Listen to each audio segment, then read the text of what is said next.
মাননীয় স্পিকার, আপনাকে ধন্যবাদ।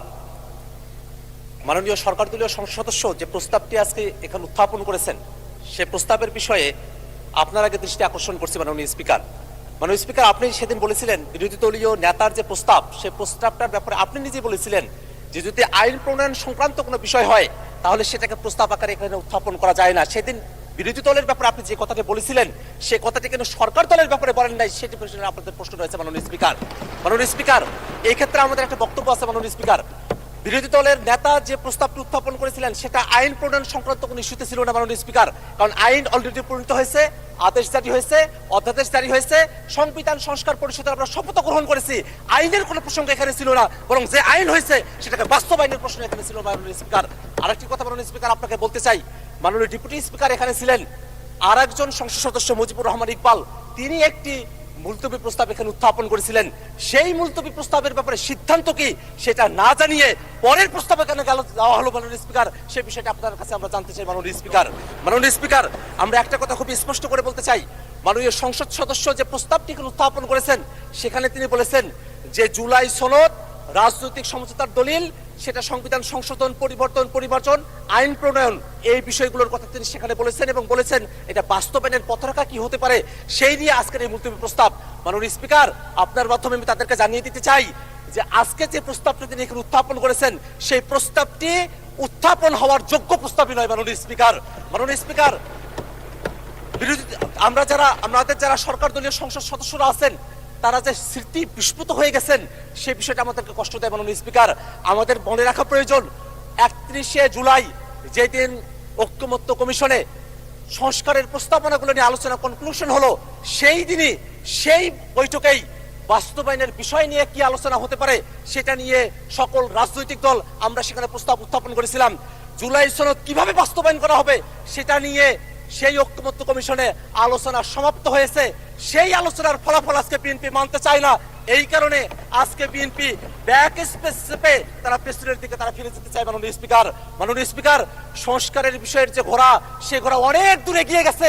সেই ঘোড়াকে এখন লাগাম পরানোর চেষ্টা করছে সরকার দলীয় সদস্যরা। মাননীয় স্পিকার, সংস্কারের যে পুরো বিষয়বস্তু, এখানে জুলাই সনদ, আদেশ, অধ্যাদেশ, গণভোট, সংবিধান সংস্কার পরিষদ, এই 5টা ধাপ রয়েছে। মাননীয় স্পিকার, আজকে এখানে যারা সরকার দলীয় সংসদ সদস্যরা আছেন মাননীয় স্পিকার, তারা আদেশের কথা বলেন না, তারা অধ্যাদেশের কথা বলেন না, তারা গণভোটের কথা বলেন না, তারা সংবিধান সংস্কার পরিষদের কথা বলেন না, তারা শুধুমাত্র জুলাই সনদের কথা বলেন। ওই জুলাই সনদ, যেই জুলাই সনদটা শুধুমাত্র তাদের পক্ষে জুলাই সনদ উইথ নোট অফ ডিসেন্ট। মাননীয় স্পিকার, একটা কথা এখানে স্মরণ করে দেওয়া প্রয়োজন, 17 অক্টোবর জুলাই সনদ এই সংসদ ভবনের বাইরে স্বাক্ষর করা হয়েছিল। তার পূর্বে ঐকমত্য কমিশন কর্তৃক আমাদেরকে যে জুলাই সনদের কপিটা দেওয়া হয়েছিল, মাননীয় স্পিকার, এই জুলাই সনদের কপির মধ্যে আপনি কোনো পয়েন্টে দেখবেন না সেখানে কোনো নোট উল্লেখ আছে। মাননীয় স্পিকার, কিন্তু আমাদের সরকার দলের মাননীয় স্বরাষ্ট্রমন্ত্রী এবং মাননীয় আইনমন্ত্রী তারা বারংবার একটা নোটের কথা উল্লেখ করেন। সেই নোটটা হচ্ছে অবশ্য কোন রাজনৈতিক দল বা জোট তাদের নির্বাচনী ইশতেহারে উল্লেখপূর্বক যদি জনগণের ম্যান্ডেট লাভ করে তাহলে তারা সেই মতো ব্যবস্থা গ্রহণ করতে পারবে। এই যে নোটের বিষয়বস্তুটি জুলাই সনদের মধ্যে অন্তর্ভুক্ত করা হয়েছে মাননীয় স্পিকার, এই বিষয় নিয়ে ঐকমত্য কমিশনের কোনো আলোচনা হয় নাই। ঐকমত্য কমিশন আমাদেরকে যে জুলাই সনদের খসড়া প্রণয়ন করেছিল সেই খসড়ার মধ্যে এটা ছিল না। কোনো একটা দল বা কোনো একজন ব্যক্তি এই সংসদ প্লাজার সামনে এসে নিজের মতো করে এই দুটি সেখানে অন্তর্ভুক্ত করেছিল যাতে জাতির সঙ্গে প্রতারণা করা যায়। মাননীয় স্পিকার, আমরা এই বিষয়ে ঐকমত্য কমিশনের যারা দায়িত্বশীল আছেন এবং এখানে আপনারা যারা আছেন তাদেরকে তদন্ত করে এই জোটটি কারা অন্তর্ভুক্ত করেছিল সেই ব্যাপারে আমরা খোঁজ চাই। মাননীয় স্পিকার, আর একটা বিষয় একটু বলে রাখা প্রয়োজন। মাননীয়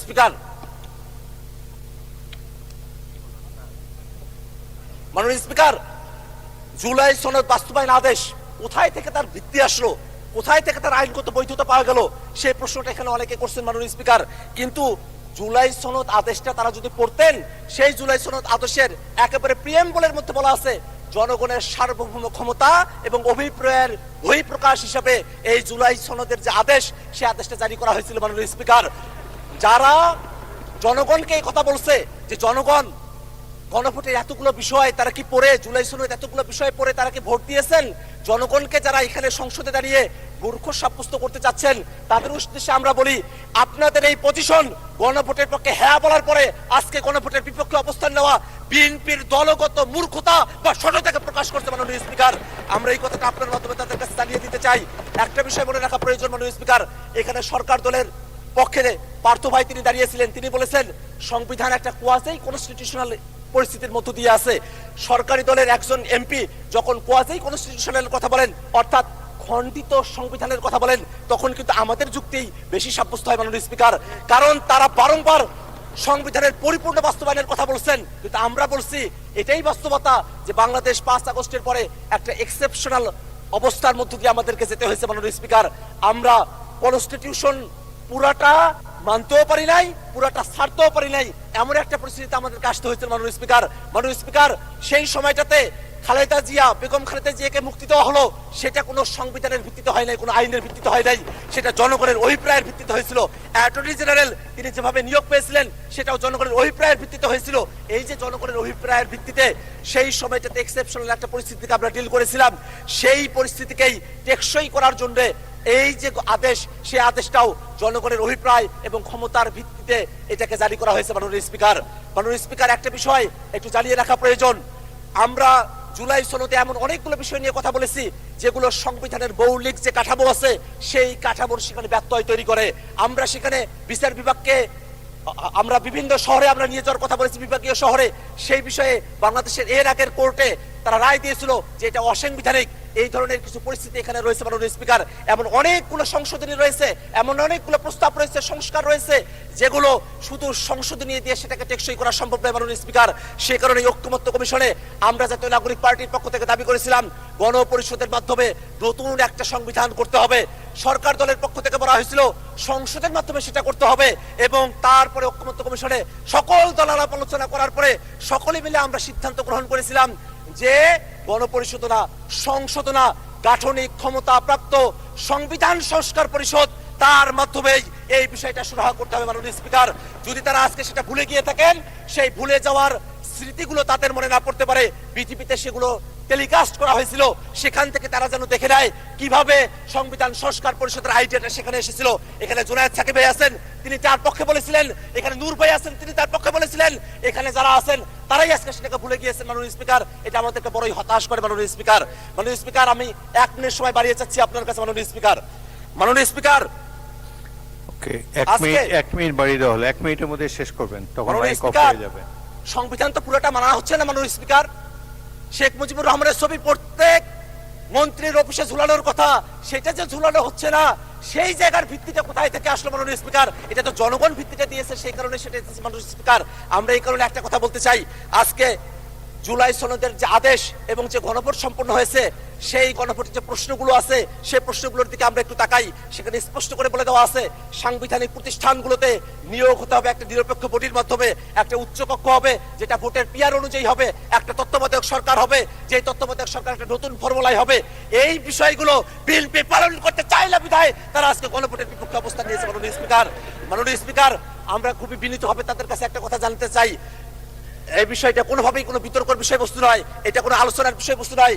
বাস্তবায়ন জুলাই সনদ কেমন করে হবে সেই ধাপগুলো ঐক্যমত্য কমিশনের সেই আলোচনাগুলো কমপ্লিট হয়ে গেছে। অতএব আজকে যে প্রস্তাবটা নিয়ে আসা হয়েছে, এই প্রস্তাবটা গ্রহণ না করার জন্য মাননীয় স্পিকারের কাছে বিনীতভাবে আহ্বান জানাচ্ছি মাননীয় স্পিকার। ধন্যবাদ সকলকে। ধন্যবাদ মাননীয় সদস্য।